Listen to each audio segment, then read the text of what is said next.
لما جوست اقوى لاعب سولو سكواد يبعت الصوابع بتاعته لاقوى حساب نوادر في مصر وتاني اقوى حساب في العالم، ده معناه ان انا هقلب الدنيا خالص وهطلع من ارنجل دي اقل حاجه 50 60 كل يعني.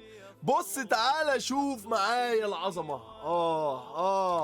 يا جوست، لا بسم الله ما شاء الله، الماتيريال حوار واحلى ما في الموضوع، واللي عجبتني احسن من الصوابع بصراحه هي دي.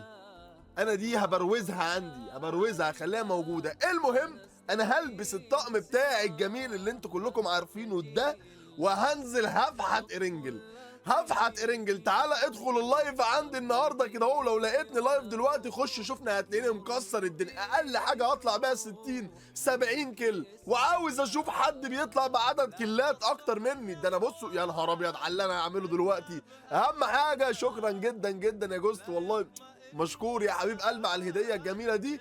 واستنوني النهارده هكسر لكم الدنيا في ارنجل. تعالى وحش.